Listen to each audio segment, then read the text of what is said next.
President Trump, sir, do you believe you can convince Vladimir Putin to end the war in Ukraine? Do you believe Putin is negotiating in good faith, sir? Do you believe, is Putin negotiating in good faith, sir? Thank you.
said something like that.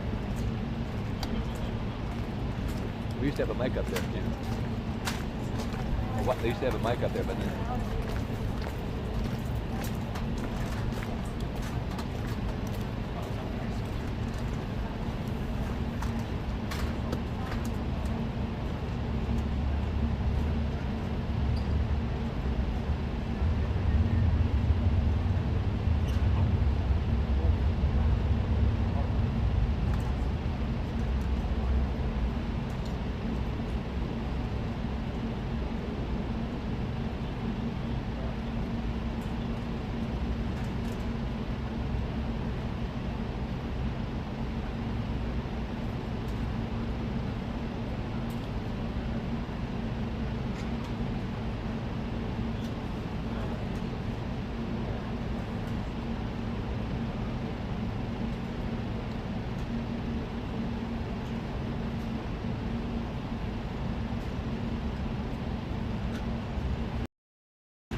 right? We're going to have a good time. December 5th. Well, thank you very much, everybody. It's an honor to be with a very strong leader, a man who has been through a lot, and a man who I've gotten to know very well, and we've gotten along really very well. And we had a big call yesterday, as you know, with President Putin, and we'll be talking about it. President Zelenskyy of Ukraine has endured a lot. I mean, he really has. He's endured a lot, and we've endured it with him. To be honest, it's been a long time, and I think we're making great progress. So we're going to be talking about that today. We'll be talking about what took place yesterday with my phone call with President Putin. And I think that things are coming along pretty well. It began with Alaska, where I think certain guidelines were discussed, and we want to see if we can get this done. This was long ago into the Biden administration. I came here and we inherited this, and we'd like to see if we could finish it, end it. We want it ended. So many people have died in this war, and we're gonna get it ended. So I just want to thank you all very much. If you have a couple of questions, go ahead, please. In fact, before I do that, let me just ask the President to say a few words. Thank you, President. Glad to meet you again, Mr. President. Thank you very much for the invitation. Again, my congratulations with your successful ceasefire in the Middle East. Thank you. Yeah, and you did it. And I think this is a momentum to finish Russia's war against Ukraine. I think that, yes, we understand that Putin is not ready. I think not ready, but I think that I'm confident that with your help, we can stop this war. And we really need it. We see that they don't have successful steps on the battlefield, and it's good. I think that their army is weak now, but a lot of losses. They have a lot of losses and in economy and people, and I think this is a very important moment. And I wanted to thank you, Mr. President, after our phone calls. Yesterday I had a good opportunity to meet with the big American energy companies, and they're ready to help us. Yes, after all these attacks on our infrastructure, Russian attacks, and etc. And I had also meetings, thanks to your team. We had meetings with a good military companies. We spoke about air defense, and I want to share it after with details where we are. Thank you. Thank you so much. Thank you very much. Mr. Very President. good. And I think it looks beautiful in his jacket. Yeah? It's a beautiful. I hope people notice. It's a good. It's actually very stylish. I like it. President Trump. Yeah, please go ahead. Under the Biden administration, the White House was fearing of a possible escalation. They were not allowing the Ukrainians to strike into Russia, fearing of this escalation. Yeah. Would your administration allow Ukrainians to strike deep into Russia? We're going to be talking about that. That's something we'll be talking about. You're right. It's an escalation, but we'll be talking about that. Mr. President. Will President Zelenskyy join you in Hungary to meet President Putin? Because it's a leader that we like. We like Viktor Orban. He likes him. I like him. It's a country that's a safe country. Done a very good job. He's been a very good leader in the sense of running his country. He doesn't have a lot of the problems that other countries have. And so we've decided that we'll be going to be with Viktor Orban, and he will, I think he'll be a very good host. President Trump. President Trump. President Trump. Right here. It's President Trump. Hungary, yeah. We're doing Hungary, yeah. With Putin. Trilateral meeting, or is it just you and Putin? To be determined, but I would say most likely it's going to be a double meeting.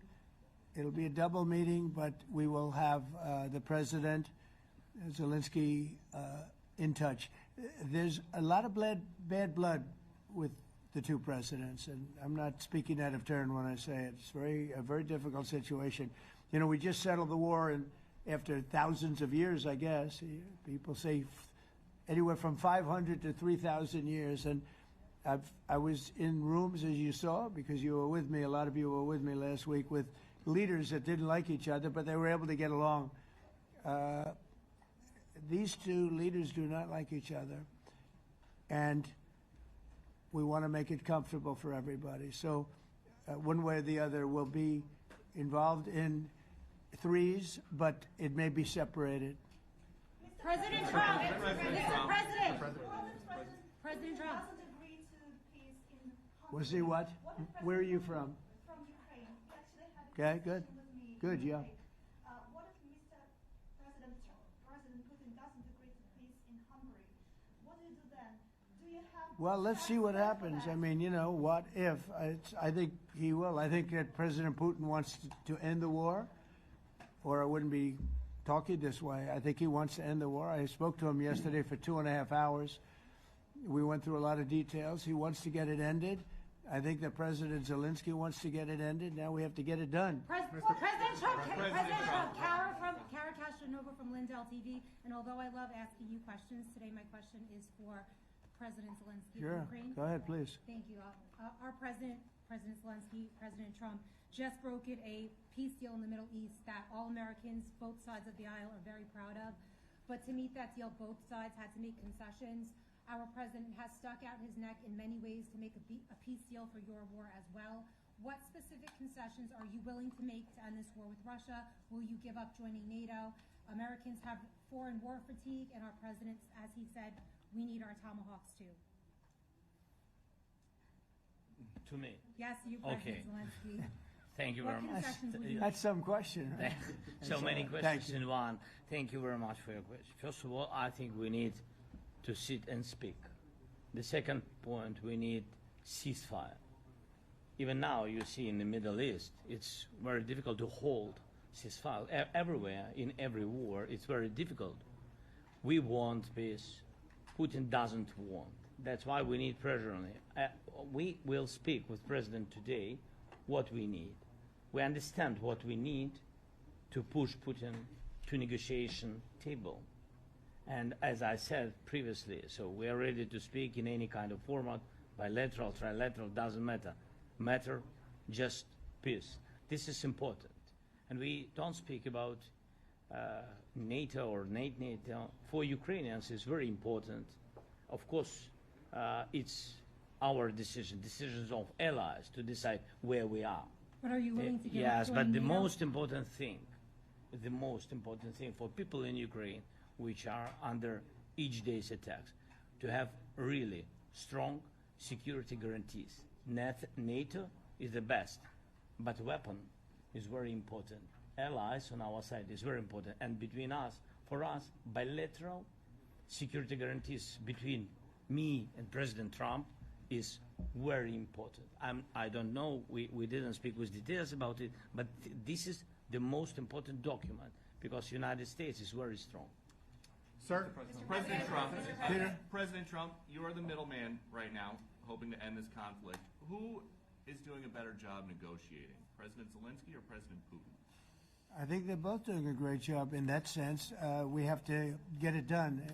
We've got to take some of the hatred of each other. You know, they don't like each other. I say that in front of President Zelenskyy, but I say it in front of President Putin too. They have tremendous bad blood. It really is what is holding up, I think, a settlement. I think we're going to get it done, and we have to make it long-lasting. As I said in the Middle East, everlasting, right? Everlasting.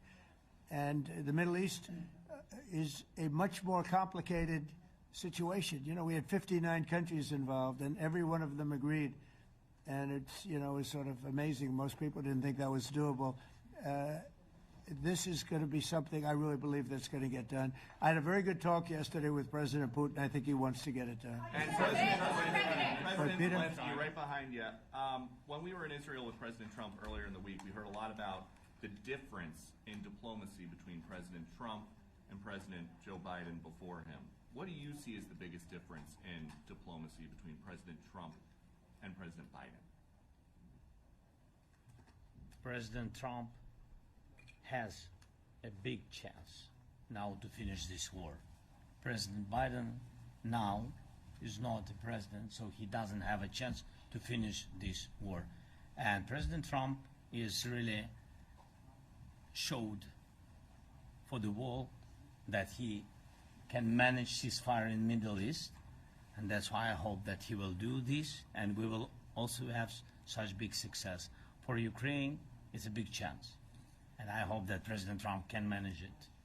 I would say the biggest difference is one is extremely competent and the other one is grossly incompetent. Sir, a few weeks ago in New York when you two met, you said that you think Ukraine could ultimately take back all the territory that it's lost so far. Do you still think that's the case, or do you think there'll have to be some sort of You swap never of know. territories? Look, you know, war is very interesting. You never know, do you? You just never know. With war and peace, but you never know.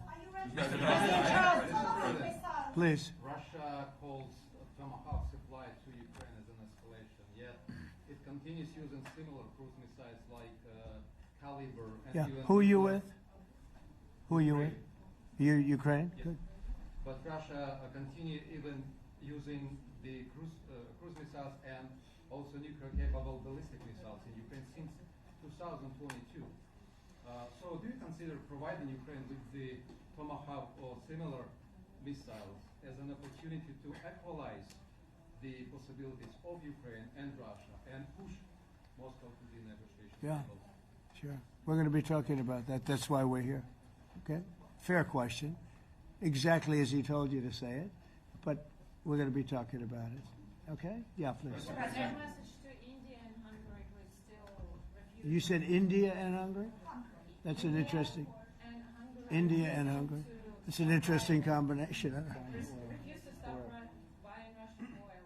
Well, India is not going to be buying Russian oil anymore. And Hungary is sort of stuck because they have one pipeline that's been there for years and years and years, and they're inland. They don't have sea. They don't have sea. And I spoke with the very great leader of Hungary, and they are, you know, it's very hard for them to get oil. I understand it. Hungary's in a very interesting position because they can't have ports. You know, they're surrounded by land. So we'll see what happens there. But India will not be buying oil from Russia. And they've already de-escalated, and they've more or less stopped. They're pulling back. They bought about 38% of the oil, and they won't be doing it anymore. Mr. President, Melania Trump has been helping you in achieving peace in Ukraine. Who has? First Lady Melania Trump Yeah. has been helping in returning abducted Ukrainian children from Russian captivity. President Zelenskyy, do you appreciate those efforts? How do you assess them? And did you ask her to step in and to help you? No, she wanted to do it. She's just felt very strongly about the children, and she's done a really good job, I think, in bringing it to the fore. You know, we have a lot of children involved. Now, it's some people say it's 20,000, and some people say it's 300. There's a big difference between that, so nobody really knows. But she felt very strongly about the children. She thinks about the children all the time. President Trump, if you okay Tomahawks to Ukraine, what's going to happen if the United States is in a conflict and we need the Tomahawks? Do we have enough? That's a problem. We need Tomahawks, and we need a lot of other things that we've been sending over the last 4 years to Ukraine. We've been, you know, we gave them a lot. Now we have a different situation. We send it to the European Union. They pay for it and all that, and they have plenty of money. But it's beyond the money. You know, we need Tomahawks, and we need a lot of other weapons that we're sending to Ukraine. One of the reasons we want to get this war over is exactly that. It's not easy for us to give. You're talking about massive numbers of very powerful weapons. So that's one of the things we'll be talking about. Hopefully they won't need it. Hopefully we'll be able to get the war over with without thinking about Tomahawks. I think we're fairly close to that. Yeah, go ahead. Can I say, yeah, please. Just to understand. So for today, of course, we want to finish this war, but the war is another technological war. You don't use just Tomahawks. If you want to target a military goal, you need thousands of drones. It goes together with such missiles. Ukraine has such thousands of our production drones, but we don't have Tomahawks. That's why we need Tomahawks. But United States is a very strong production, and the United States has Tomahawks and other missiles, very strong missiles, but they can have our thousands of drones. That's why where we can work together, where we can strengthen American production. And so just so that I understand, so you're suggesting kind of a trade. If President Trump okays Tomahawk missiles to help you launch Yes, it's into about Russia, military goals. It's you only would about military goals. Right, but then you would authorize some kind of an exchange where Yes, of the course. US gets Yes, we have Ukrainian- proposition. We have big proposition President- with our drones. President Trump, I don't mean to be brokering an arms deal here, but is that something that you would be interested in, Ukrainian drones? We are, yeah, we would. We have a lot of drones right now. We build our own drones, but we also buy drones from others, and they make a very good drone. I mean, drone warfare has really come to the fore over the last couple of years because of this war. I will say, there's nothing like the jets. You know, we knocked out a lot of drones in Israel. We were knocking them out for Israel, and we were doing it with extremely fast and powerful jets, following the drones and knocking the hell out of them. So, it's, you know, we know a lot about the drones, and we know a lot about the great jets, the great ones. The ones, well, and the B-52s, which were totally they were stealth. They were undetectable. So we have a lot of different weapons. And, you know, I have an obligation also, though, to make sure that we're completely stocked up as a country, because you never know what's going to happen. In war and peace, right? You never know what's going to happen. So we're going to be talking about Tomahawks, and would much rather have them not need Tomahawks. Would much rather have the war be over, to be honest, because, you know, we're in it to get the war over. We're selling a lot of different types of weapon, as you know, to the European Union. We're not in it for that. We're in it to get it over. We're losing thousands of people a week, thousands of people, Russian, Ukrainian, and mostly soldiers. I mean, mostly soldiers. But we're in it to see that end. And if we can end quickly, and I think we can. I mean, I had a very good talk yesterday. We're going to be talking about it. But I had a very productive talk yesterday with President Putin. We'll see what happens. But the war in the Middle East was far more complicated. We got that one done. And I think we have a good chance. I think President Zelenskyy wants it done, and I think President Putin wants it done. Now all they have to do is get along a little bit. President Trump. Can you give us an update on the trade negotiations with China, or perhaps Secretary Bessent? Yeah, I will, and I'm going to let Scott do that. But I think we're doing very well. I think we're getting along with China. China would like to have something. As of this moment, we'll be meeting in a couple of weeks. We'll be meeting in South Korea. You think myself. will go forward? I think so. It looks like it's going forward. I think so. They want to meet. We like to meet. I have a very good relationship with President Xi, and we're going to see what happens. But, you know, for years we were taken advantage of by China very badly. We were losing hundreds of billions of dollars a year to China. We really built their military, if you think about it. The kind of money that presidents allowed to be lost to China was just insane. And then when I came into office, as you know, I put very severe tariffs. So we took in hundreds of billions of dollars in my first term from China. Biden let that go because it was so much. He let it continue, but he gave all sorts of exceptions. And by the time you looked at it, Scott, I would say it wasn't the same thing. He would give an exception for anything. If you got up and went out to dinner, he'd give you an exception. So it wasn't the same thing. But I put on very serious tariffs. So we took in hundreds of billions of dollars. And then I left office. The election was rigged. I left office, and that was the story.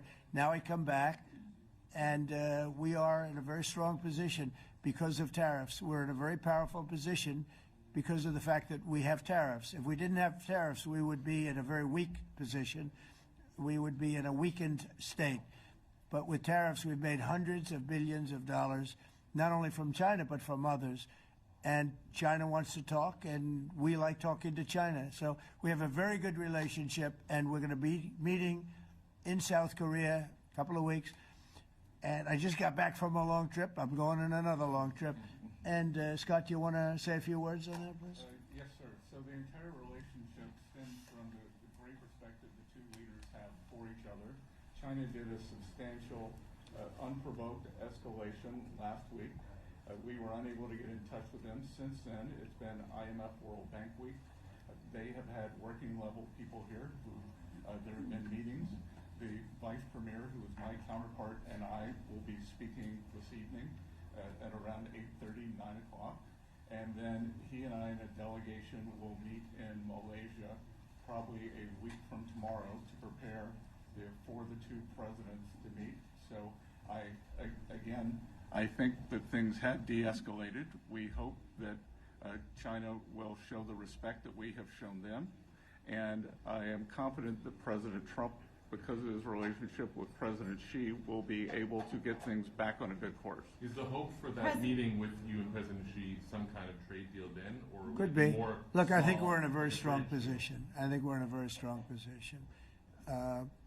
We're getting, as you know, as of November 1st, I could move it up if I wanted, a 100% tariff over and above what we get now. So that would make it about 157%. And China doesn't want that, and they want to talk, and we're talking. And I think we'll make a deal that will be good for both. I think we will do something. But you have to understand, we never got anything from China. It was a one-way street. For many years, for decades, it was a one-way street. And they became rich because of the United States. And frankly, presidents that, let's be nice, they didn't know. They just didn't know. They didn't understand what was happening to them. But I understood it. I understood it long before I ran for politics. I used to watch in amazement at how stupid our country was, how stupid they were. And we're not stupid anymore. And that includes with the European Union. That includes with Japan and South Korea. All we want to do is be treated fairly. But the fairly is hundreds of billions and even trillions of dollars coming into the United States. And it's our national security is secure because of tariffs. If we didn't have tariffs, we would have no national security.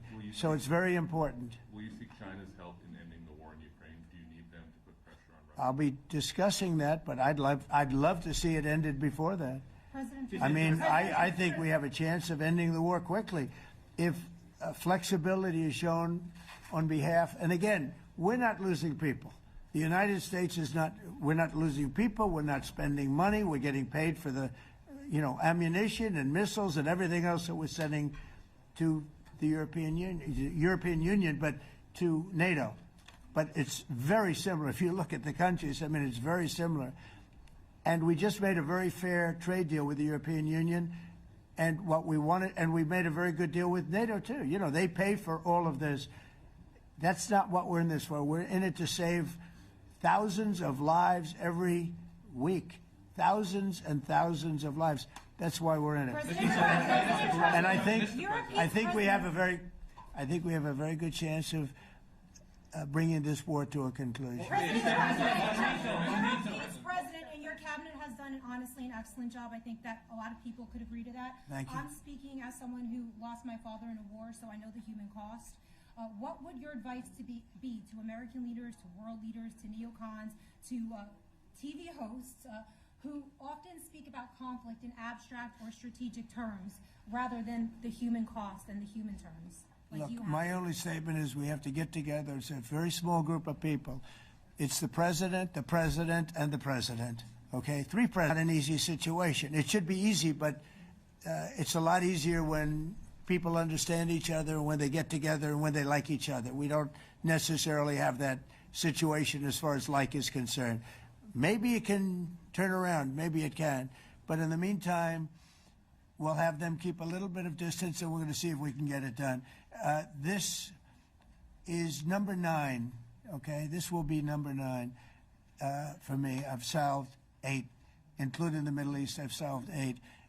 This, I thought, would have been among the easiest. We solved, President Putin mentioned yesterday Armenia, all of the different wars. He said it was amazing because but the big one that he was surprised that we were able to settle was the Middle East. He thought it was incredible. He was very generous in that sense. This should be something we're able to settle, and I think we will be able to settle. Yeah, Brian. Yes, sir. On that note, you will go down as the peacemaker, no doubt, and you will resolve this war. Well, we resolved 8 others. It's funny how people say that. If you get this one, every time I do one, they forget about that one. I solved 8 wars. go to Rwanda and the Congo, talk about India and Pakistan, look at Thailand, look at all of the wars that we solved. And every time I solve one, they say, if you solve the next one, you're going to get the Nobel Prize. I didn't get a Nobel Prize. Somebody got it who's a very nice woman, very nice. I don't know who she is, but she was very generous. So I don't care about all that stuff. I just care about saving lives. But this will be number 9. But every time I solve one, they said, sir, if you solve one more, you're going to be known as a peacekeeper. So to the best of my knowledge, we've never had a president that solved one war. Not one war. Bush started a war. A lot of them start wars, but they don't solve the wars. They don't settle them. And especially when they have nothing to do with us. I guess just about all of these wars had nothing to do with us. But I saved tens of millions of lives. The Prime Minister of Pakistan said, I saved millions of lives in interceding on Pakistan. And you look at Pakistan and India as an example. That would have been a bad one, 2 nuclear nations, right? So I say this. This is pretty much the last one, although I do understand that Pakistan attacked, or there is an attack going on with Afghanistan. That's an easy one for me to solve if I have to solve it. In the meantime, I have to run the USA, but I love solving wars. You know why? I like stopping people from being killed, and I've saved millions and millions of lives, and I think we're going to have success with this war.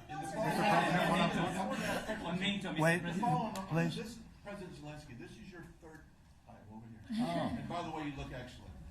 Thank you, sir. Thank you. For you, by the way. This is your 3rd time here. How different sitting across from the president is this time versus the 2 previous times here at the White House? And how confident are you hearing the success rate of solving these prior wars that he can get this war solved? First of all, about suit. The same suit because the same president. It's very simple. The next president will have another suit. Yes. About our relations with President Trump, I think we have important dialogues, and I think we begin to understand each other. Yes, and I know that President is briefed very well about situation in the battlefield, and he knows a lot what's going on the battlefield in Ukraine, and I think it really helps when you know a lot of things, a lot of details about one or another war. It helps a lot, but we are still in war, and I hope we can manage. You are being I think clear it's that there are some important. countries that are not meeting their commitment. You pointed out Spain. They said that it's impossible. No, Spain has not come through. No, Spain has not been loyal to NATO. Spain has been, they're the only one. Everyone went up to, as you know, I mean, you were at 2% and they all went up to 5%, but Spain disagreed with that. I think Spain should be reprimanded for that. I think it's very bad that they did that, but that's up to them. That's up to NATO and Spain. They cannot be expelled from NATO. Can they or not? They cannot, according to the treaty, but they also claim that they are protected by the European Union umbrella for trade. Well, the other people, many of the other countries are in the European Union too. They're not complaining, right? President, tell you that Putin is serious. That's of interest. Mr. Yeah, please go ahead. Thank you, Mr. President. Do you think you can carry the momentum from the Middle East deal over to this deal? And if I do. So, how does that move the needle? Yeah, I do. I think we carry a lot of momentum, a lot of credibility. Getting Middle East done was very important. Nobody thought it could be done. That was one nobody thought could be done, and we got it done. And a lot of that was the big hit that we put on Iran with respect to the nuclear. They took that was an unbelievable military maneuver, the B-2s, and many other planes involved, by the way, but the B-2s. Yeah, I think nobody expected that to happen. And, you know, we had 59 countries involved, and these were countries very diverse. You had Arab, Muslim, Jewish, you had every country, Christian, you had every country, and many countries involved, and we got that done. And we got it done pretty swiftly after we set the table properly. We had to set the table properly. This should be one that we get done. And I think the table is set properly here now, too. And it'll be a great honor. It'll be a great honor to get it done. And the Ukrainian people are great, and the Russian people are great. And obviously they have much in common, as we understand. They have a lot in common. So it'll be a great honor to get it done. Yeah. On Venezuela, there are survivors from your latest boat strike. What happens to those survivors? Well, I'll ask Marco to discuss that possibly. Yeah, it's well known there's an ongoing narco-terrorist operation the United States has been conducting. As far as details of any recent strikes, we're not prepared here to announce all those details, but you'll get that information here very shortly. And how are there survivors when these are meant to be lethal attacks? Yeah, again, I mean, we're undertaking these operations against narco-terrorists. That's what these are. These are terrorists. Let's be clear. And but as far as the details of any recent operations, when we are prepared to announce those, we will, as the president has consistently done. So you may get something on that later today. Let me ask you, that was in a submarine, right? It was. We attacked a submarine, and that was a drug-carrying submarine built specifically for the transportation of massive amounts of drugs. Just so you understand, this was not an innocent group of people. I don't know too many people that have submarines, and that was an attack on a drug-carrying, loaded-up submarine. Yeah. On Putin, is it your belief, as Mr. Zelenskyy said yesterday, that the threat of Tomahawks and costs, as Secretary Hicks put it, is that bringing him to the table, the fact that it's kind of a carrot and stick? I don't know what's bringing him to I think he wants to make a deal, that's all. I can't tell you what's bringing him. Sure, that's the threat of that is good, but the threat of that is always there. Tomahawks are very dangerous weapons. They're incredible weapons. If you like warfare, it's one of the most accurate. You know, we hit 30 Tomahawks in Iran after the B-2s did their damage. We sort of gave it a little capper with 30 Tomahawks from a submarine, quite far away actually. But they're an amazing weapon. They're a very powerful weapon, but they're a very dangerous weapon. And it could mean big, escalation. It could mean a lot of bad things can happen. Tomahawks are a big deal. But one thing I have to say, we want Tomahawks also. We don't want to be giving away things that we need to protect our country. We have a very strong country right now. We have a strong military. We have the greatest military in the world. We have the greatest weapons in the world. I want to get this war over. Okay? Putin-Trump tunnel to connect Russia and Alaska. Are you interested? I just heard about it. A tunnel from Russia to Alaska. I just heard about that one. That's an interesting one. We'll have to think about that. I hadn't heard that. We just did a nice road in Alaska that's going to get us to a lot of minerals, and we have a piece of it, a good piece of the ownership because of the fact we made it possible. But this came up yesterday, a tunnel from Russia to Alaska. That's an interesting. What do you think of that, Mr. President? Do you have any ideas? How do you like that idea? I'm not happy with this. I don't think you're going to like it. I don't think he liked it. I don't think he liked it. President Trump, do you think that Vladimir Putin, do you think that Putin is your gut instinct? Well, we had a senator that wanted, remember, from Hawaii, she wanted a tunnel from the mainland to Hawaii. Then she said, well, we can't do that, so we're going to build a railroad to Hawaii. Do you remember? She's a current sitting senator, a Democrat. She wants a railroad to go to Hawaii, right? You know who that is, right? She's another. She's another beauty. President Trump, your guidance. Yeah, please. On your meeting with Putin, aren't you concerned that maybe the Russian president is trying to buy himself more time? Yeah, I am, but you know, I've been played all my life by the best of them, and I came out really well. So it's possible. Yeah, a little time. Is your gut instinct it's all right. But I think that I'm pretty good at this stuff. I think that he wants to make a deal. I made 8 of them. I'm going to make a 9th. I think he wants to make a deal. Well, I think that he should have won the war in a week. Yeah, I do think.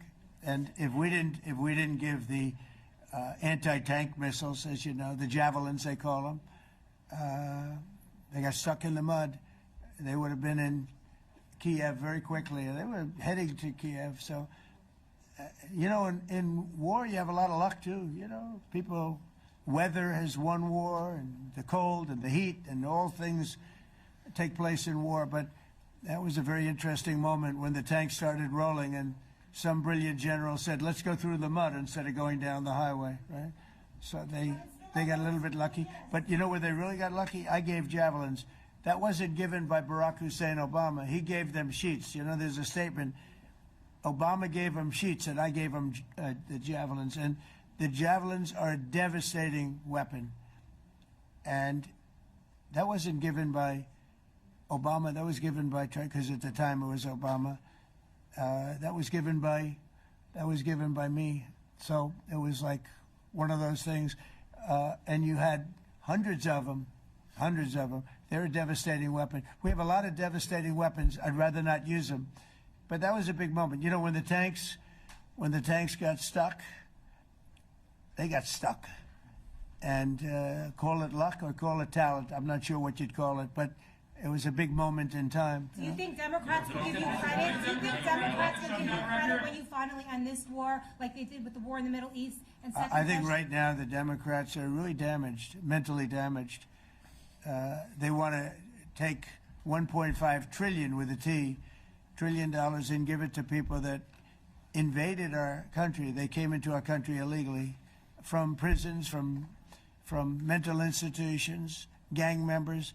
They want to give them health care and take it away from our citizens. We're not going to do that. $1.5 trillion. They want to destroy. They want to destroy our health care system. We're not going to let that happen. Do you authorize CIA operations in Venezuela as part of? Well, I wouldn't say that, but some interesting things are happening around the world. I'll say that. Mr. President, it has been reported that Maduro offered everything in his country, all the natural resources. He even recorded a message to you in English recently, offering mediation. What should we do in order to stop that? He has offered everything. He's offered everything. You're right. You know why? Because he doesn't want to fuck around with the United States. Thank you, everybody. Thank you. Thank you, everybody. Thank you, guys. Thanks, guys. Let's go. Start moving. Thank you, guys. Let's go. Thank you, guys. Thanks, guys. Thank you, press. Thank you, press. Thanks, President Trump. Thank you, Ken. Good job. Thank you, guys. Thank you, press. I don't know, join us if you'd like.